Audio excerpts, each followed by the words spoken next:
Hey now, welcome to the Dirty Side of the Track, America's leading Formula One podcast. I'm Brian, that's Rob. It's the silly season, it's the summer break. Rob, tell everyone what to expect on today's episode.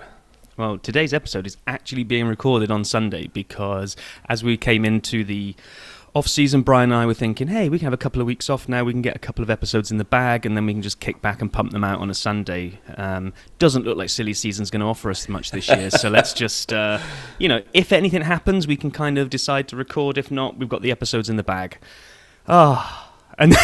And then it happened. But before we get into that, let's just do a quick setup of what's going to come today. So We're going to do news and social, where we will dig into the unravelings of silly season over the past week. Feels like it's been going on for much longer than a week, but it literally is just It feels like Hungary was 2 months ago. It was last weekend. Then we've got the half-time report on our fantasy update. So we'll find out who came into the end and took the crown of mid-season winner. We then have a hookup with another Formula One podcast, The Fifth Wheel. So we spent a bit of time this week catching up with them. And then we've got a teaser for what's coming next week, which you're not going to want to miss either. So let's jump on into silly season. Yeah, I mean, it is nuts. Like, it has been absolutely crazy. So I thought, I'm sitting over here, by the way, just for the record, I have been wrong at just about every turn of the situation. This sound is that's my ringtone now. I can't get anything right. I thought walking in to this year, all right, we have very few people that we really should anticipate moving. We're going to talk about tracks. We're going to spend a lot of time. What's the calendar for 2023? That'll be this year's silly season. Wrong. And so then, obviously, as we talked about last week, we had Seb. And that was the first domino. Rob, kind of fill in some of the next couple dominoes for everyone, because it's just amazing what happened, especially right after the Hungarian race finished. Well, I think last week we'd covered Vettel retiring, because that had been the news and social roundup, right? At that point, we'd still got Domino 1, we got open Aston seat. At which point, you are massively confident that it's not going to be Alonso that goes there. No, I was sure it wasn't Hulkenberg. I was sure it wasn't Hulkenberg. I'm pretty sure you didn't see him going there either. Oh, no, of course it was a step not. Backwards. No, I definitely did not think it would be Fernando going there. I was once again. I won't play it every time, I promise. No, don't, because we'll like use an hour of that sound effect, the rate at which you were wrong this week. Oh, God. But okay, no, it wasn't that bad. Let's no, be fair, it is. It caught everybody by surprise, right? So Alonso then pitches up and is taking the Aston seat. He basically announces it and then doesn't tell Alpine and then heads off on vacation basically and doesn't talk to anybody ever again. He doesn't answer his phone, it sounds like, right? He's out on vacation, not answering, just sending Instagram pictures occasionally when things get even more heated. That was wild. So, everyone talks about teams and the way they're treating their drivers, and we'll get to that shortly in one of the later dominoes. But the fact that Fernando basically signed the deal with Aston Martin, didn't tell Alpine, announced it, and then turned off his phone, oh boy, that is boss move right there. So then Alpine is sitting there thinking domino number 3, right, is all right, well, we lost Fernando. But we've had this long dalliance with Oscar Piastri, the Australian driver, the young guy who's got incredible talent and upside, and he's been our test and reserve driver. And yes, he was linked with rumors to Williams. We'll talk about that in a minute. But so they basically announced it. They said the tweet from Alpine, the 2023 driver lineup confirmed. Esteban Ocon, Oscar Piastri. After 4 years as part of the Renault and Alpine family, reserve driver Oscar Piastri is promoted to a race seat alongside Esteban Ocon starting from 2023. Okay. And then at this point, we all wake up to see that, and you're like, well, okay, last domino's fallen. It's fallen a little bit short of the next domino because that's a complete circle now. All the open seats are done and dusted. And one tweet that did age well, because not all tweets age well, but I think it was Matty over at WTF1 had put one out that said, so Alpine announce Piastri while Australia's still in bed. Right. Not just Piastri, but also his manager, Mark Webber. And so everyone remembers Mark Webber, former Formula One driver. I didn't know Mark Webber was a manager. I didn't know he managed Oscar until all this happened. And then Domino 3 turns into just chaos with one of the best tweets. And it just, I love the way he did it. because it's just he just lit the world on fire and walked away. I understand. So Oscar tweets, I understand that without my agreement, Alpine F1 have put out a press release late this afternoon that I'm driving for them next year. This is wrong, and I have not signed a contract with Alpine for 2023. I will not be driving for Alpine next year. Period. Full stop. End of tweet. Oh my God, the world exploded. Drop mic, walk off. I mean, as though all of these hadn't been chaotic enough. This domino, I don't know if it's fourth, I don't know what we're doing anymore, but it literally is the kid standing in front of the house on fire, smiling. That's Oscar. He did this, and I will not be driving for Alpine next year, period. Woo! And I'm just thinking, he wakes up. I have this vision of him kind of rolling over and kind of checking the time and looking at his phone and seeing, like, you have 50 million unread messages. And it's like all these congratulations are joining Alpine. And he's like, what? And then, like, talking to Webber and, like, which I assume he did. I doubt this is a kind of a woke up, saw that, decided to tweet, I'm not joining them. There must have been, like, a huge amount of activity on his side. And then you're thinking, well, in order to have basically flipped the bird that much to Alpine, he's got to have a drive lined up. He just has to. Has to. And this is where we were, and so for anyone who listens to the Fifth Wheel collab, we're on their podcast as well, and we made some predictions, and I was, once again, for the 9th time this week, wrong. I thought, well, as you said, Rob, he must have something lined up. And everyone's saying, oh, could it be McLaren? Could it be McLaren? But they just let Danny Rick, Domino 5, go out last week or 2 weeks ago and say, oh, I'm driving for McLaren next year. I'm in. I'm not going anywhere. I'm getting better every race, after other people have been linked to the seat. And McLaren let that go. And so I'm thinking, well, it's not McLaren. They're not going to do Danny Rick that dirty. And so, as I said, their second Williams seat, Latifi's seat, he's out of contract after this year, and most people assume he'll be replaced. And there had been some Mark Webber Williams dalliances before. And I thought, all right, Oscar's going to Williams. It's the most obvious. The open seat makes sense. Wrong. It appears we're wrong, because then more news came out that apparently on Sunday, McLaren told Danny Rick, and this was Nate Saunders reporting this on ESPN, that they were going in a different direction for next year and working on buying him out and looking to change the seat. What? Yeah, it's just, I mean, then there was a huge outpouring of support for Danny Rick, which I get.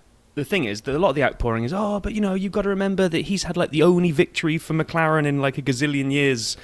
And while all of this is true, and while a lot of the outpourings of support for Danny are true, that win was a while ago, and he hasn't done that much apart from that. And his stock isn't on the rise, it seems. I think I don't want this to end with Danny Rick not being in an F1 seat next year, because if this is all true and this is happening and they're letting him go and Piastri's coming in, then maybe he goes back to Alpine, goes back to his ex. It's a slightly different setup than it was from when he left, so it's not really like going back to your ex, I don't think. But he's got the talent, he has, and something just isn't clicking or isn't working, or just something over at McLaren isn't able to bring the best out of Danny Rick. And then you have to look at the flip side. He's not good enough to correct whatever it is and help bring that car back to him either. But we haven't had anything confirmed yet, right? I know Nate reported it, but we don't know that for sure. Yeah, no, that hasn't been confirmed yet. So effectively, we only have 2 confirmations of these dominoes we've described. Seb's retiring and Fernando's going to Aston Martin. All of the Oscar to McLaren, Danny Rick losing his seat, all of those pieces are not confirmed. However, what is confirmed and was confirmed, one of my favorites, Williams. Williams put out an announcement, 1500 BST, we've got an announcement, tune in, and the bug eyes. And then everybody's like, what in the world is happening now? Because it was right in the middle of all of this other chaos. And someone on Twitter said, it would be hard to believe that this is how they'd announce replacing Nicky Latifi. That would be sort of bad. And while we've seen drivers and teams behaving badly at this point, that's not Williams' style to do it that way. They'll do it behind the scenes, and as Jacques Villeneuve told us, they don't really hold on to champions either. So like they'll do what they need to do, but they're not going to do it with a tweet. And it wasn't Nicky Latifi. What they did was announced Alex Albon's contract extension, which is great. So kudos to Albon. But then Albon took, and this is why I love this stuff. This is why it's so great. If you haven't, he took Oscar's tweet and basically rewrote it so that I understand that with my agreement, Williams F1 have put out a press release like that I am driving for them for the next years. That is correct. And on top of it, Oscar then replies to him and says, "Well done, amazing, congratulations to you." I'm like, what? We're inside the Matrix at this point.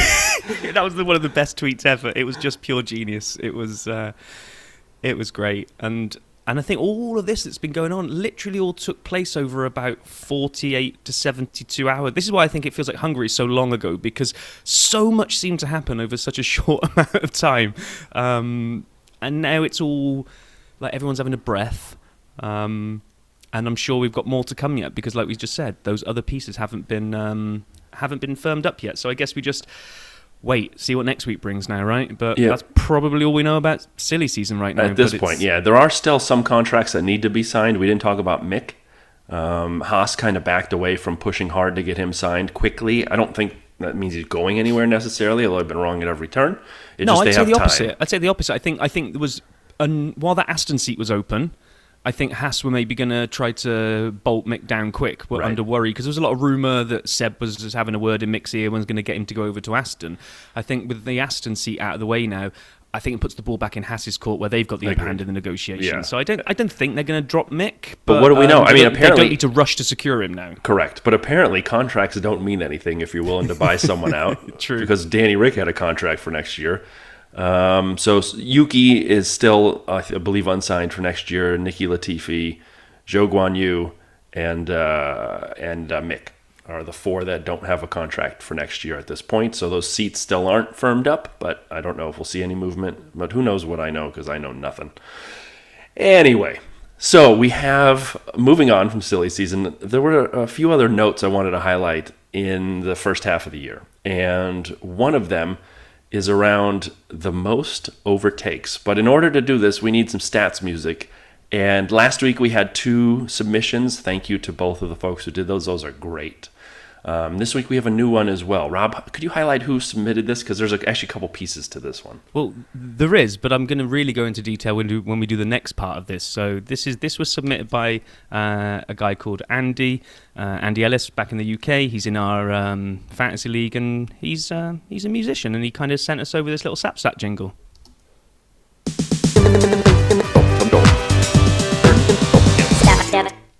Love it. Thank you, Andy. So, Rob, here's a quiz for you with the Sapstat.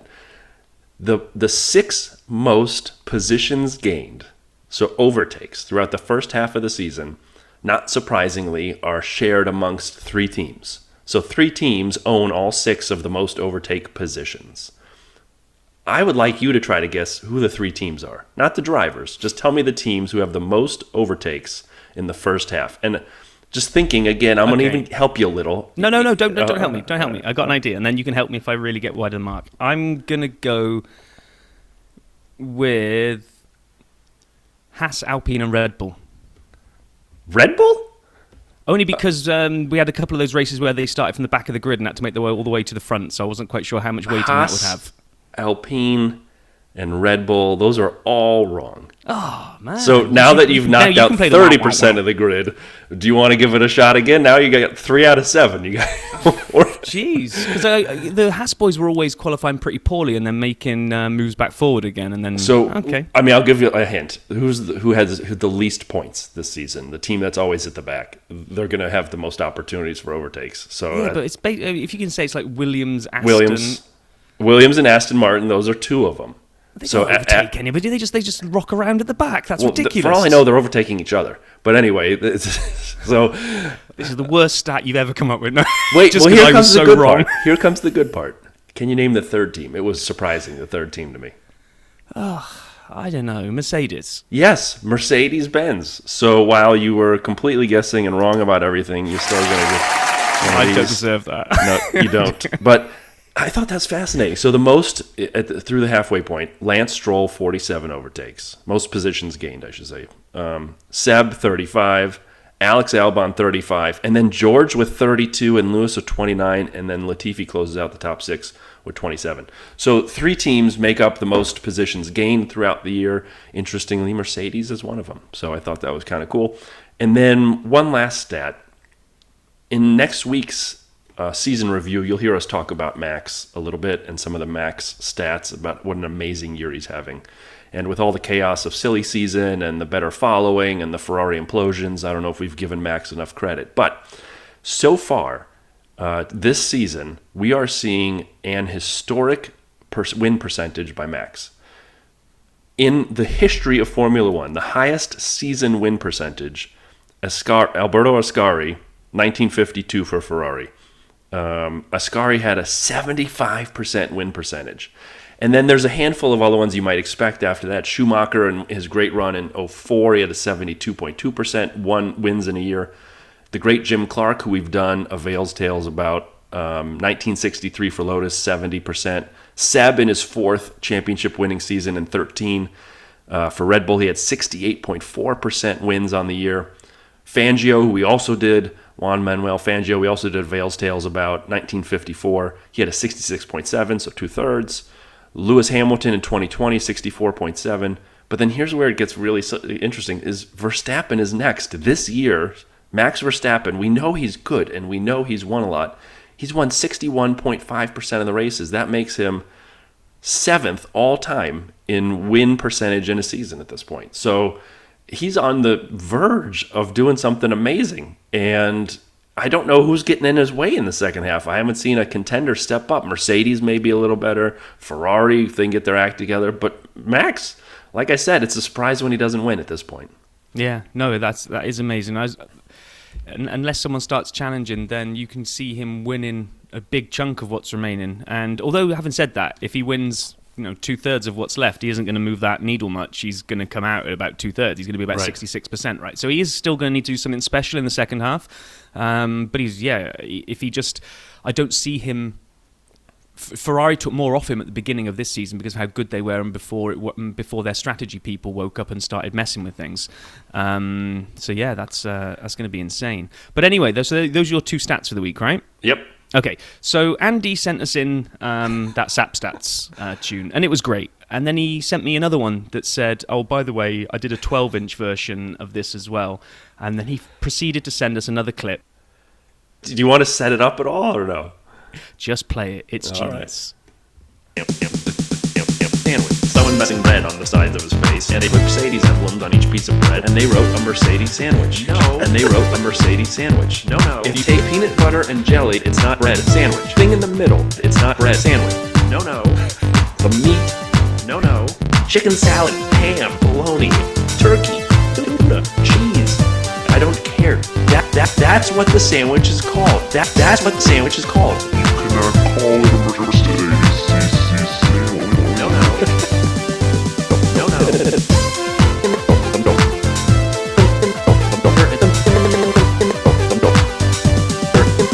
Whatever.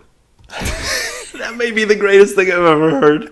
I love it. It's absolutely amazing. So I don't even know how we can actually maybe put that into the charts, see where it gets on the Billboard, but thank you, Andy. That was absolutely amazing. I mean, I want to make a video out of it now. I want you to come up with a dance that goes with it, and we throw it on TikTok. 100%.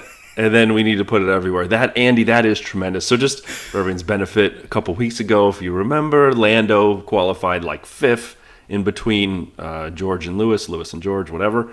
And McLaren put out a tweet that said, and they showed Lando with bread on his face, and they put Mercedes emblems on it, and they said Mercedes sandwich. And I got a little frustrated that they don't understand how sandwiches work.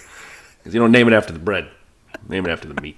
And so that is epic. I mean, I can't thank Andy enough. That I've listened to that 100 times and laughed every single time and love it. Yeah. So Jim and I went down to the bar one night and had that pumping in his truck real loud. It was sad but true. It was amazing. So while we're giving some kudos and shouts out, we have two other ones that we want to do. First, listener Lee in the UK. He was on 100 seconds early into the dirty side. Lee is amazing, and he's a great guy. And we've had a lot of fun interacting with him on Twitter. And out of the blue, he surprised us very recently with a Discord server. And it is amazing. And he set it all up, and it is just tremendous. Now, Rob and I need a little time here over the break to kind of get our arms around how we want to manage this. But it'll be coming soon, and it's all to the amazing time, generosity, and thoughtfulness of Lee. So Rob, what would you add something here, because I'm just blown away with how amazing that was. I got nothing more than cheers, Lee. You're a good one, and we will make sure we get that sorted. My son is a big Discord user, so he is going to become our Discord intern, because we're not leaving this with Brian. Oh yeah, no, definitely don't want that in my incapable hands. And then a second listener who we wanted to highlight, who is a dirty sider like the rest of us, Lynn. She was also on 100 Seconds fairly recently.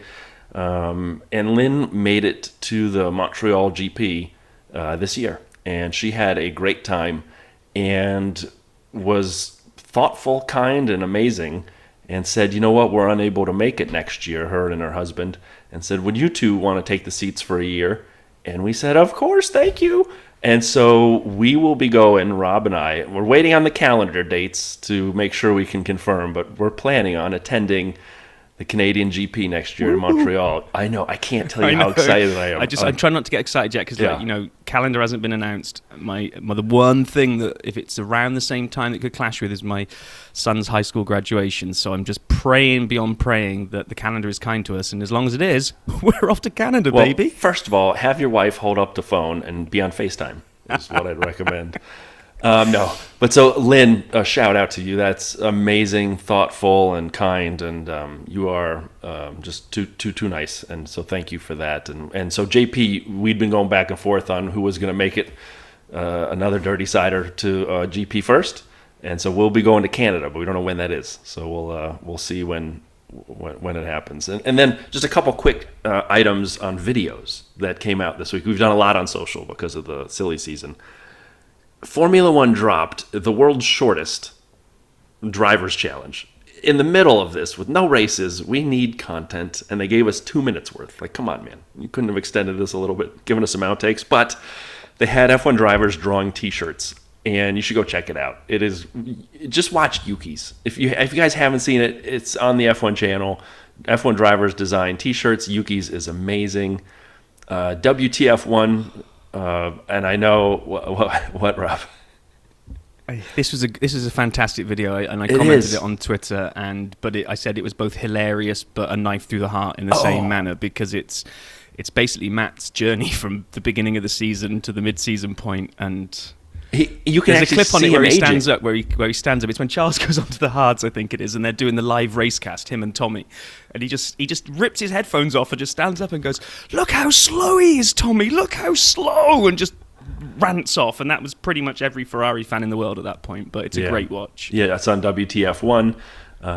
Just a great watch, as Rob said. The F1 team's summer break evaluation from Connor Moore. Connor Moore is really good at he effectively, for people who haven't seen it, he effectively impersonates the team principals and drivers for a handful of the teams, and it is hilarious. I mean, I loved it. I've loved every one of his videos. He does so many different sports. He does loads of ones for the Premier League soccer as well. He's just, the guy is. It's not just about the voices either, is it? It's the mannerisms. He fully gets into character. It's just fantastic. I mean, I rewatched that as many times as I listened to the Sandwich Rant.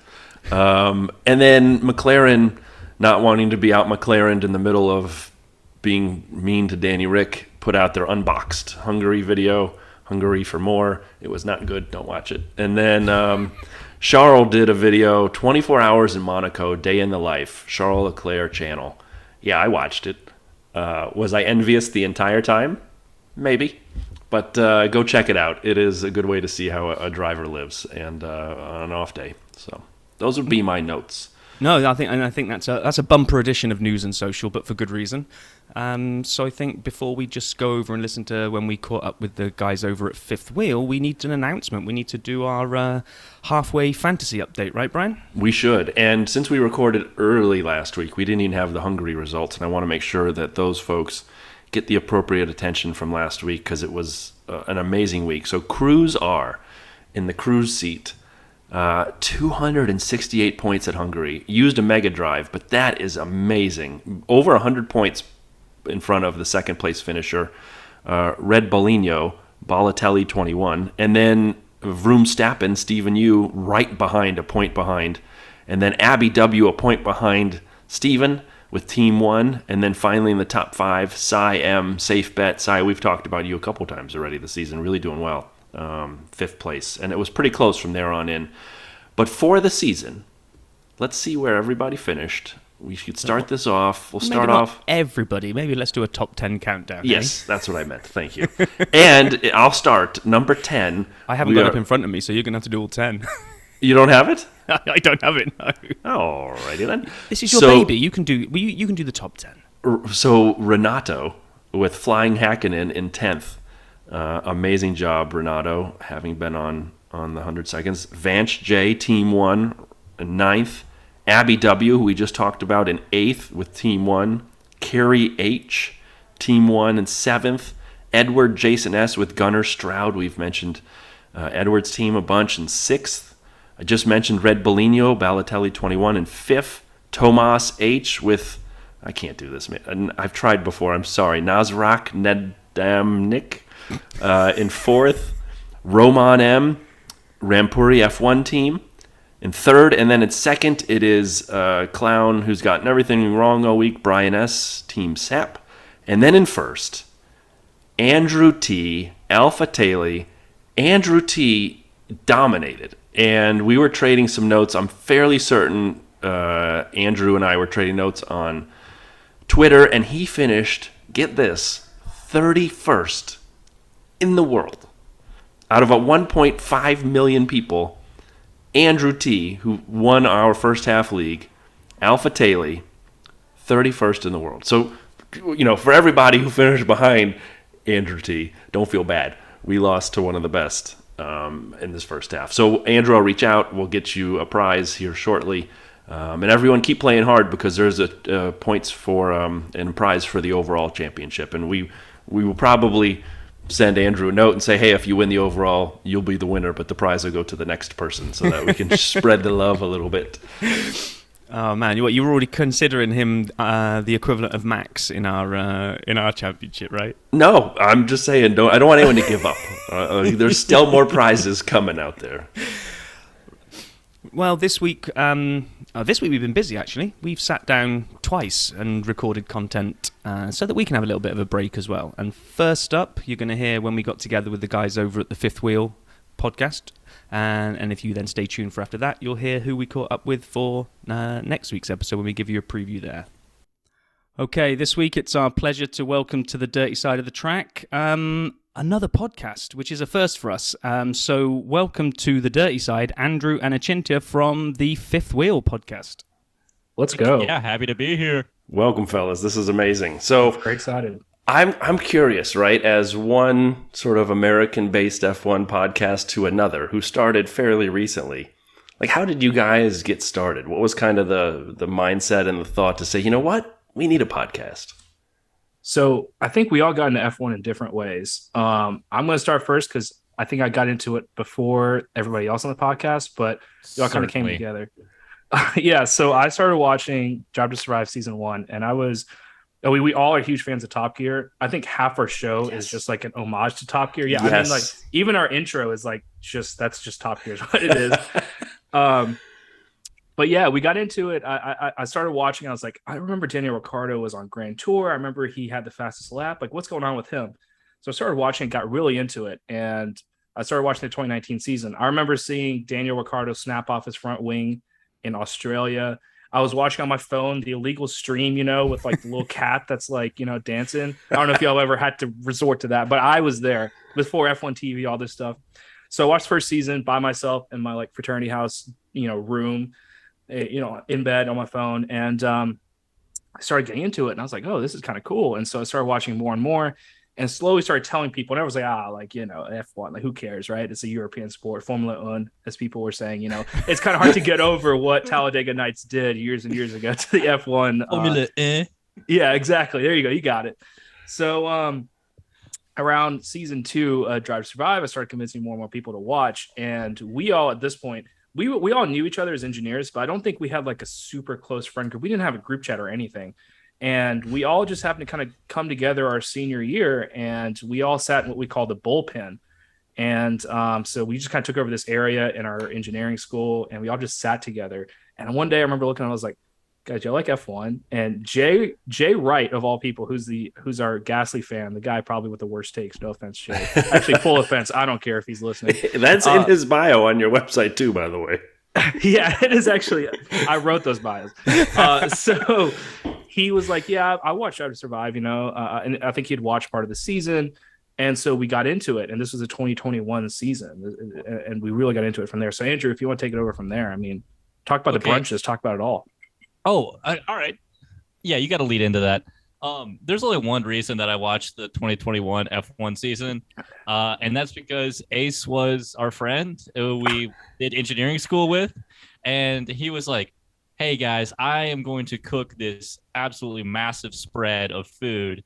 All you have to do is just make it to my house by 9 a.m. on a Sunday."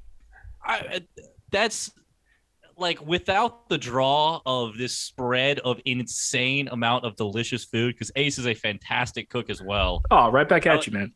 I never would have, never would have gotten to F1. And then we get the first race of the season. We get the amazing 2021. We get the Max versus Hamilton just going at it, track limits, controversy. They're getting heated at each other. Amazing race. Like, how can you watch that race and not say, I want to watch every single race from now on out? Yeah. And that's exactly what we did. I haven't missed a race since then. I don't think much of the crew has missed a race. We watched most of the rest of them together. I think the next week I was like, sign me up. I'll cook for everybody this week. Yeah. Which, by the way, that was like, I think the big thing that brought us together was the cooking, because both of us are really into it. Like, if you look at our text messages, outside of our group chat, it's just me and Andrew. It's just constantly sending each other pictures of pizzas and just like stuff like, what do you think of this? Because 95% pizza. It really is. It really is. So it was kind of fun because we'd go over, people come over to my house, I'd make some brunch, we'd go over to his house and he'd make some like really good Louisiana food. Nice. So yeah, it's just back and forth, and like the cooking thing really got into it, and it just became an event. More and more people started coming through. And I think, dude, if you remember, was it the race where Hamilton went straight through at Baku? I remember we had like 12 people at my house and we were cheering. And half the guys had never heard of Lewis Hamilton. They're like, oh shit, the guy went straight. That's hilarious. Break magic, baby, right through the end there. There you go. So at what point then, as you guys are all coming together, love of food, watching F1, when does the podcast seed start taking root? Yeah. Also, first, I want to mention I did just curse, so I get to inaugurate the thing. Let's go. I caught it after I said it. I was like, oh, well. Well, we'll bleep it out. That's fine. For the dirty side. We're the cleanest dirty side around. I like it. But yeah, go ahead, Andrew. Oh, I'm not even sure where we are, Ace. Give me back. Okay, I'm just concerned about not cussing now. Okay. It's all good. I'll bail you out. So obviously, since we were watching in 2021, this is our senior year. So we graduated and we all had lives and stuff. Like, we took jobs and we ended up going all over the country. I was traveling for my job, and Doug and Jay actually moved in together in Memphis, Tennessee. So that's not too far away from where you went to school, University of Mississippi and Oxford. And dude, Andrew, you went all the way out to Virginia. So yeah, I was out in the hills. He got out and about to explore. And we all kind of we obviously were still texting every day. Like, we'd really gotten close at this point. We'd survived the pandemic together. We'd done engineering school, even worse. So we had reason to stay together. And F1 was an easy thing to keep in contact with. And I remember texting people during the Abu Dhabi race, and we're like, oh, wow, like, this is crazy. Right. And, the other thing too is that we had this like really close friend group, and we'd heard stories of like we were one of the closest like sort of groups of mechanical engineers that went through our program that we did.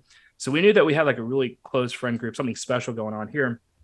And after the first race of this past season, or this season, I should say, so was that Bahrain, I believe. Yeah, after that race, I was like, guys, like, our group chat's pretty funny. Like, what if we turn this into a podcast? And I was on a business trip when I was setting all this up. I'm trying to figure out Anchor. I was calling my friends like, hey, has anyone started a podcast? Why do you do this? I was in a parking lot of a restaurant calling up a guy named Michael Luker. I don't know if Michael's listening. I'll kick it to him at some day if he is. But he started like 3 or 4 podcasts. He was telling me how to do it, and I was taking notes in my notes app. And then we got together that Monday after the second race of the season. Andrew, take it away from there. Yeah, Ace just said, you want to do a podcast? Let's do it. And all of us were like, that sounds like a good bit of fun. We'll try it out. And we did the first one, and we were just saying, we do this every week anyway. Just like y'all, I listened to y'all's first episode and just hearing, it's like, hey, we already do this, might as well just record it. Right. Like, yeah. Maybe we'll have a little bit of structure. Yeah, and now we have enough listeners that like, so many people text me, and I get to make business cards and merch. That's a heck of a lot of fun. But also, I get to hang out with my friends every week. I Yeah. would I would Yeah. still do it if we had 0 listeners, Andrew, we're kind of the same or way. a million.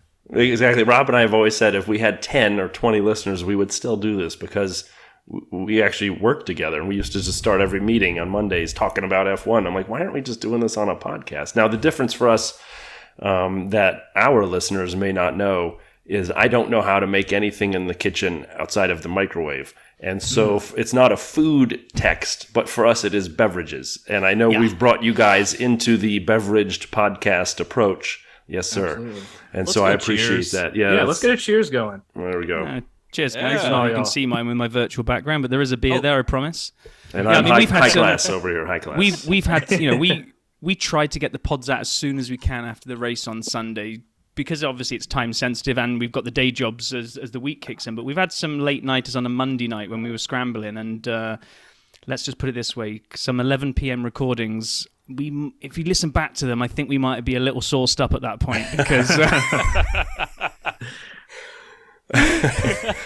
Beautiful. There were a few nights where I'm the Twitter intern for us, and there were a few nights where I was supposed to tweet out the episode, and I fell asleep at the desk, and then I had to do it the next day.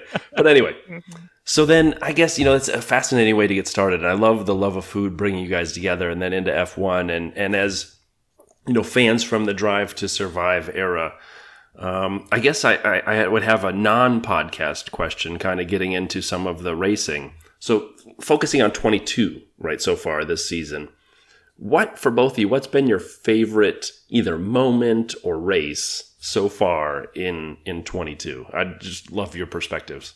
Yeah. Andrew, go ahead. Oh, I got this one easy. I have never been so happy to cheer for a horrible performance as Lewis Hamilton's P16 qualifying. I mean, you can't be at the top of the mountain forever, and it just seems inconceivable that could happen, and it happened on pure pace, and it was just like it's this giant that is there and like seems absolutely unbeatable, and then it's like they're kind of bad actually. I think the Haas's did better than them that week. Did. Yeah, that was early in the season. I remember that. So that interesting. Yeah, that was a humbling moment, I think, for Mercedes. For sure. Also, you can tell my Red Bull fandom just shining through. No. So wait, hold on. So then I have a question for you. Like your Red Bull fandom, is it driven by Max, or do you share some Checo love that I have as well, or is that not a thing? Is it more Max? I just have to know what we're dealing with here because I've heard your Max passion, but I didn't know if you have Checo too. Vamos, Checo. I love Checo. I can't get enough. I love him. Yeah. Love him. I was in Mexico a couple of months ago and saw just an insane amount of Checo gear, and just a Vamos Checo to somebody on the street was just awesome. That was amazing. That's amazing. What about you, Achinta? What's your favorite part so far of the season? Yeah, so I don't know if favorite's the right word, but I think it was when I felt the most emotion was after the first race, and I'll tell you why. So first of all, one of our listeners / one of my good friends, Rhodes Walker, if you're listening, Rhodes. So we made a bet.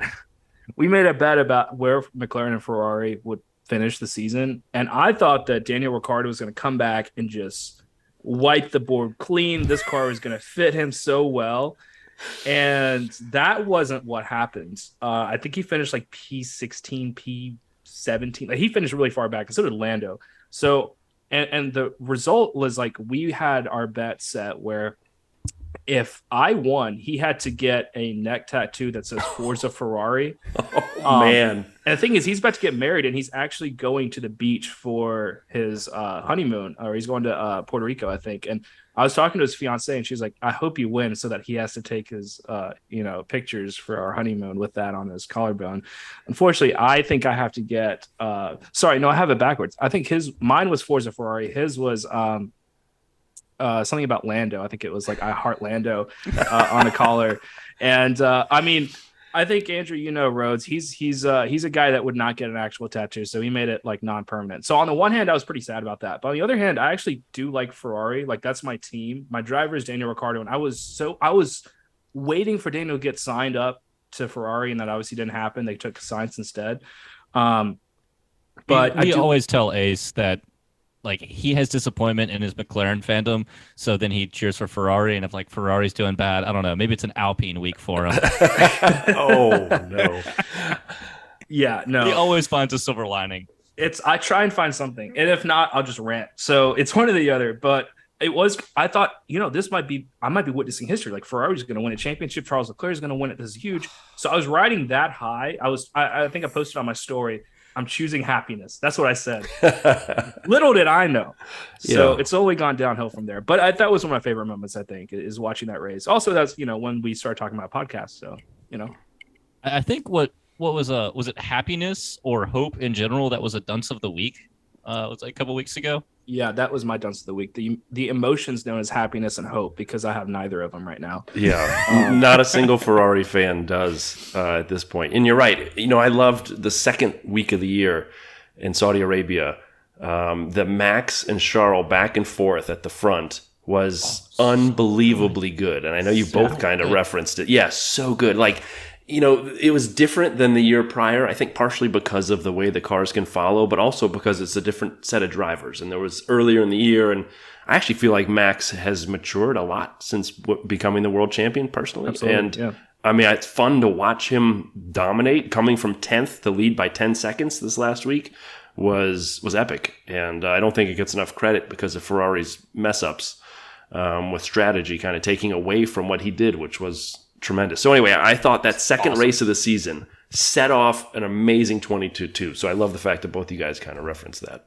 Absolutely. Also, a development year, like it's an engineering race. That's amazing. That like I'm cheering for a driver, I'm cheering for a team, I'm cheering for their strategy. I'm also cheering for the guy who designs the little winglet that comes out the back near the brake duct. Like, you go, my man.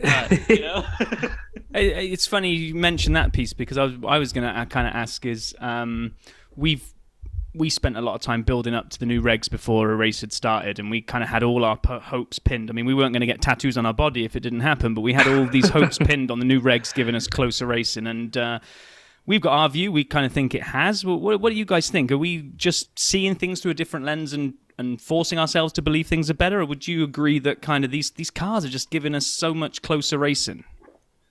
Yeah, they're way better. There's just no doubt. They're better overall. I can't even say like anything. Okay, I can say the tires not warming up or just being horrible. It does add some excitement to the race, but I can't. I don't know if I can cheer as much for a driver just hating a car and like the setup being just horrible and that being the reason that they have a poor performance. But yeah, the development race is awesome. They're doing a great job, all of these engineers, to develop during the season.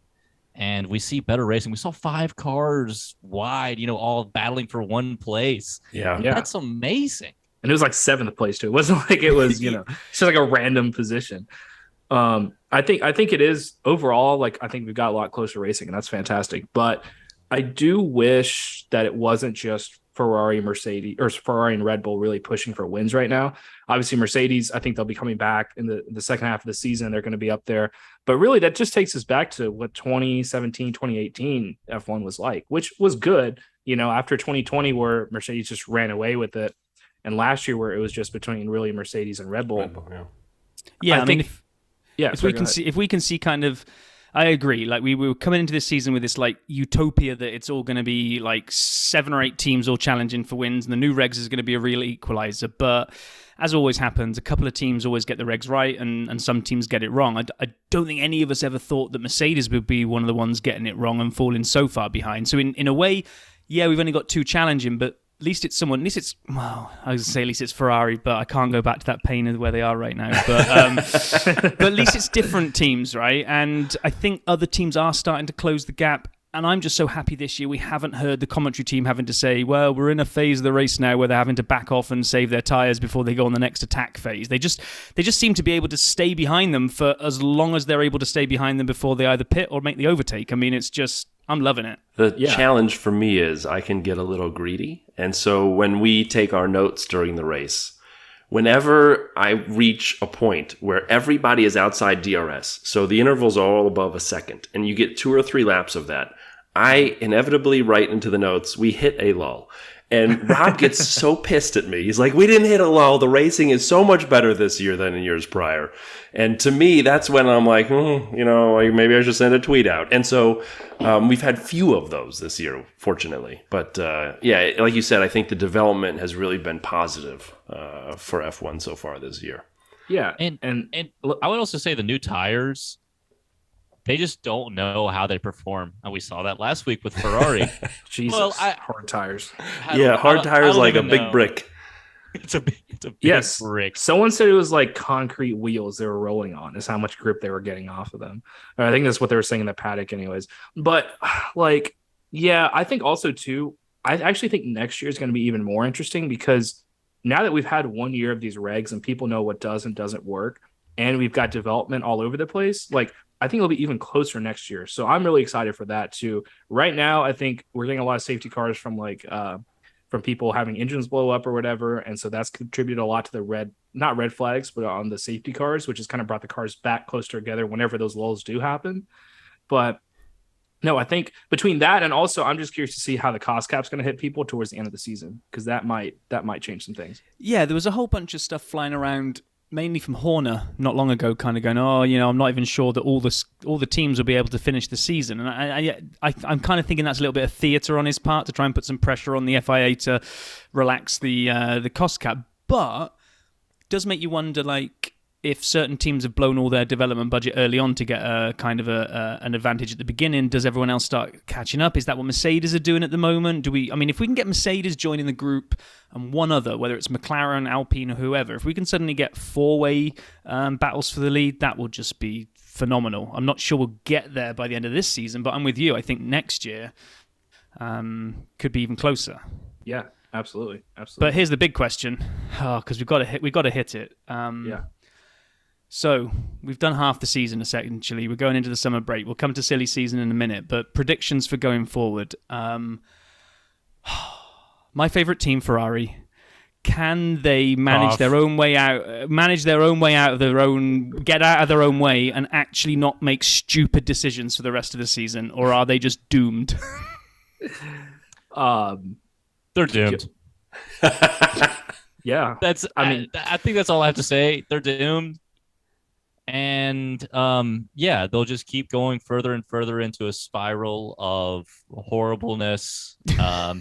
They will eventually dissolve because of financial ruin, because all their sponsors will pull out because of Ace's boycott. Thank God. And they'll be the way of Williams in 2 to 3 years' time. Jesus. Wow, that's drastic. Would you call it a sort of Fusilli spiral kind of situation going on there with their? Oh yeah, it's all the way down at the bottom. Yeah, I'm interesting. So, would you agree, Cintia? Okay. How much time have you got? I think that they are. I don't even know if they're going to hold on a second at this point. And agreed. And I said this in our podcast this past episode, and I said this before too. Like, I was in the Twitter Spaces with some Ferrari fans who weren't very happy with me, tried to kick me out. It was kind of funny, honestly. I think there's a recording of it somewhere. But here's the bottom line, okay? They don't agree that there's a problem. But Noto's come out twice or 3 times the past 3 days and said, I don't think there's anything wrong with the team. I don't think there's anything wrong with the pit wall. And if that's your perspective, that there's nothing wrong with how your team's being run, you are doomed to fail. You're not even accepting the problem. Which is the core it's like the meme of the dog sitting in the bar that's on fire with a pint, and he's like, everything's fine. No, exactly. If they don't make changes, in all seriousness, if they don't make changes over the summer break, isn't that more damning on Mattia? Doesn't he have to go at the end of the year at that point? I mean, you can't give away points repeatedly because of your strategy decisions. That's what they've done. And it blows. I got so angry. So we joked about this already once, but we try to work clean. A couple of weeks ago after the French Grand Prix, when they had their mistakes there, I got so livid on Twitter. I'm tweeting out F-bombs left and right. I couldn't hold it in. What were they doing? And then they came and they reran some of the same problems again last week at Hungary. What? I don't understand a thing. And in any other sport, you have to make changes. Something has to be changed. And then just to cap it all off, that almost got me to throw my laptop out the window and say I'm never watching F1 ever again, was when Ferrari social media put that little animated sequence out of the Hungarian Grand Prix as if to celebrate what a great success it was. Oh, yeah. And they actually showed like the close-up of, hey, here's a medium tyre, look at this white stripe going on. Like, why would you celebrate that? Just back away from it, pretend it never happened. Don't celebrate it. The bomb went off in your hand. Let's stop looking at it. It makes me so mad. Rob, I'll tell you this, first of all, if you do end up throwing your laptop out the window, which I'm pretty sure will happen by the end of the season, whenever you replace it, make sure you buy a computer that doesn't have a Snapdragon computer chip in it, because we're banning those. Okay, Intel or Mac only. I'm sorry, I'm not making the rules. Second of all, if you are listening and you want someone to blame, I got some names for you. Of course, Mattia Binotto. Let's not forget the chief strategist's name, Inaki Ryuta. I am making sure people know his name. So when you're cursing, you got a name to curse, Inaki Ryuta. All right. I will say, after listening to your rant about all the things that we should boycott because of how bad Ferrari are, I drove past my local Shell garage yesterday and went on to the next station just to fill up. It cost me 2 cents a gallon more, but I went there. Well, hold on. I love that. I love that. But Rob, we are an American podcast, The Dirty Side of the Track. You went by your Shell what? Oh, garage. I'm sorry. Thank you. I'm sorry. I know you're in Connecticut with the funny accent. I just wanted to get it right. Oh, that's awesome. They were already taking money away from him. Thank God. So, as we kind of look at the idea, you guys, launching the podcast and going through the first half, getting back to the podcast itself, to the fifth wheel, which I do recommend people subscribe and follow. What's your favorite moment of your pod so far? Like, as you look back, what's something that you say, man, I'm really happy we did this because of this? Yeah, that's great. You want to start first, Andrew? Yes. We had an episode, I think it was 2 weeks ago, where Ace references the black and white flags at one of the tracks as similar to the cops along a small 55-mile-an-hour speed limit in central Mississippi. How many of our listeners did that actually resonate with? Hey, the Natchez Trace So Parkway. few. And then one of our other members of our podcast decides to reference an even more niche road in North Mississippi. Yeah. We just kept going there. I referenced someone's dad in Tigerland, which is a bar district in Baton Rouge, Louisiana. Like, we were all over the place with, like, if you were listening from the UK, you would just have no clue what was going on. So and you we were just getting kept going deeper. You were getting your revenge for us having to listen to, if you're a Sky Glass customer, press your red button now. You were just... What is that? I still don't know what that is. I think they make it up. I do think too. they make it up. I don't think it's real. Well, I don't know the difference between Sky Q and Sky Glass. And when they say it, I go, well, you do, Rob? Don't tell us. We don't really care. No, it's I like won't tell you. It's like Celsius. Like, who cares? Like, yeah, what it's is a it, fake thing. It's meters. Meters of what? It's Exactly. feet. Come on now. Exactly. Which also, to give you some perspective, so what Andrew was mentioning, that road that Jay was talking about, that was the second guy he mentioned after my reference. It connects Oxford and Holly Springs, Mississippi. Oxford, Mississippi has a population of less than 20,000. Holly Springs has a population of like 2,000. So Very no small. demographic is going to actually get that, except for like the 4 people from Oxford that are listening. So Exactly. we sometimes touch on the really niche there. To answer your question, my favorite thing. So there's 2. One is an accidental segment that we started creating every week, and I have to go back and see what exact track we started it with. But whenever we get towards the end, like obviously we do our predictions, we do dunce of the week, that kind of stuff. And I posted a picture of the track, and I was like, guys, what do you think about this track? And Jay, inevitably it was Jay, was trying to describe what it looked like. The problem is that this is a podcast, not video. So he was just saying, oh, it goes like 90 degrees this way, and there's a straight this way, and then a turn that way. And we're like, I don't know what you're saying, and I'm looking at the picture. This was the Baku track. Track. Yeah. I think we settled on it was a butcher's knife with a fishnet attachment. That's what it was. I listened to your what was Hungarian anvil with I can't remember what it was, but yeah, no, I've heard that sideways segment. anvil. Sideways anvil with something. I can't remember what you guys said was connected to the anvil, but. So it gets really creative. It makes fun TikToks for sure. Really paying when I edit them. But that's been a fun segment. I think that no one else has really been doing. So we'll take credit for that one. Adding something Maybe for different to good that one. reason, but Yeah, maybe just because it's bad podcasting, but No. we do that. But another one I want to mention real quickly. So we started having like our listeners send in predictions, and one of our dear sponsors is actually Jay's mom, Marilyn Wright, and she listens to our podcast. Which, by the way, when the first time he told us that, I was actually kind of like, I'm cursing a lot, like I'm saying a lot of bad things. Like, we all are. Like, are you sure you want your mom to listen to this? But she's listened to every episode. She's our greatest sponsor. Like, she supports us. She threw a lunch party and actually put up our business cards and made everybody that came to the lunch party scan and like follow us. They're not even F1 fans, just random people in Kentucky.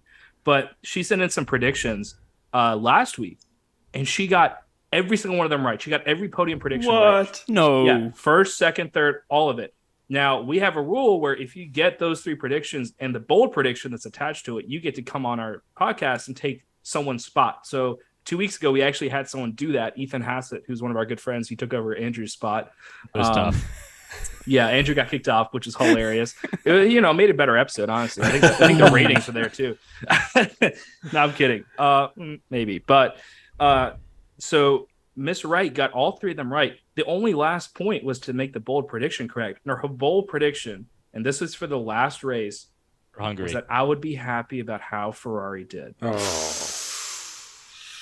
Ouch. Yeah. And it was so sad because she almost made it. But that was one of my favorite moments because we didn't even know that was a prediction sent in. I didn't know till whenever you listen to it on the podcast that actually been sent in. So yeah, the mics clipped so bad after that segment. Once we reveal it, the mics just, the levels just go through the roof. Okay, well, we're kind of running out of time here, so I'm going to get you two. I'm going to put you on the spot. So I'm not going to ask you who's going to win either the Drivers' Championship or the Constructors, because that's Max and Red Bull. That's kind of fact. So who's finishing second in each one? We'll go as I see the order here. Andrew first. On the spot. Yep. Sergio Perez just cruises through the next half of the season. My dad is going to be insanely happy. And the Constructors' title, second place, goes to Mercedes. Oh, they take it off Ferrari, do they now? Okay, Chinta, over to you. Yeah, I think I'm going to disagree with you on the second. I think it's going to be Leclerc. I think he's going to get Perez hasn't been doing as well recently. I think Leclerc can probably, if his car finishes races, could probably outpace him. But he's going to be really pissed and he's going to be very angry. And hopefully that fuels the revenge that we need Leclerc to have to become the next Schumacher. But no, I think you're right about the second place. Doug and I on our podcast have been saying this for a while that Mercedes might win the Constructors' Championship all right this year. Which, to be honest, is not looking the best. But second place, I can see that. Ferrari, they're going to find a way to bottle it. And I honestly hope that happens so that there's no choice but to fire Mattia. But we'll see. They're handing away points left and right. You just cannot do that in a championship battle. You cannot purposely make mistakes that lose you points every friggin' week. It just, sorry, as we said before, I got quite angry the last couple weeks. Please let it fly. I completely agree with you. If you just bin it that bad, you cannot still make the little car animation and post it on your socials after. You just gotta tell that right. guy to take a day off. Right. Yeah, in lieu of posting the Ferrari race beats this week, we're all going to learn what strategy means. We'll see you next week. Guys, we could carry take. on chatting for ages. It's so cool to kind of just catch up with like-minded souls that are doing the same thing and just doing it for the love of it. So thank you so much for coming on, guys. It's been a pleasure. Absolutely. Thank you all for having us. Absolute pleasure. Thanks for having us. Yeah. That was great. Thanks again to the guys at the Fifth Wheel. We had a lot of fun, and as we did and hinted at, you'll hear us on their podcasts. Just as a note to Dirty Siders, interestingly, we're the dirty side, but we keep it clean. On their podcast, we did not. So if you're listening with sensitive ears or young people around, and you listen to theirs, just be prepared. Yeah, we may have we do very well here. We have, like you say, we don't curse because we're trying to keep we don't want that E rating on our pod, but those guys do. So we kind of we loosened up a bit, didn't we, Brian? Yeah, however that works. But it was great. Despite what's the obvious age gap, I do like the fact that when you're talking about something like F1, it doesn't really matter, right? You can just you will just chat along. And it doesn't really matter the fact that we're basically twice as old as those guys. Were we? I didn't notice. Yeah, it was a good time, and I love. I mean, that's what's awesome is just hearing when people get involved and how much fun they have with it, and that's what we really celebrate here is just the love of F1. We're all fans of F1, and here we're all dirty siders. So, let's talk about what we have coming next week. Well, it yeah. is So amazing. on next week's. I was talking to Jim when we went out for my neighbour when we went out for a beer this week. He was like, "Do you know what you guys have? It's been amazing that you've had Pit Lane Paul doing your reviews every week." He said, "But you probably need to, for any new listeners that are coming in, just kind of actually remind people who he is, because you kind of hand over and we hear this report, and if you're new and you've not really listened right from the beginning, you don't know who this random guy is that you're handing over to, other than the fact that he's called Paul." So, on that note, if you are new, we are lucky enough to have a friend who works in Formula One. He works for Valtteri, and he's a fan of the show, and he's been on and done a couple of old episodes. If you go back through our episode list, you'll want to see one called about the Braun GP year, and that was us interviewing him. Please go listen to it if you haven't. Great one. But he's been fantastic to us. He's phoned in a review every week without fail, giving us kind of a view from life in the pit lane. But now that he's home as well and he's on a break, we asked him, hey, do you want to catch up and do just a season so far? Not an interview, just basically the three of us just getting together and pulling apart what we've seen over the season so far. And it was a great conversation. So I love doing that. So that's what will be coming next week. It is a lot of fun. We look forward to releasing that conversation. And I just, as we kind of close this episode, I hope everyone's having a great F1 summer or winter break, depending on your hemisphere. I know for us here in the States and for me in Chicago, we're about 10 days out from school starting again, so we're kind of getting a lot of last-minute stuff done and ready for that. And the world of summer is kind of coming to a close in the Northern Hemisphere. But I just want to say thanks to everyone for listening. We always enjoy having you around, and we look forward to catching up again next week. Be well, everybody.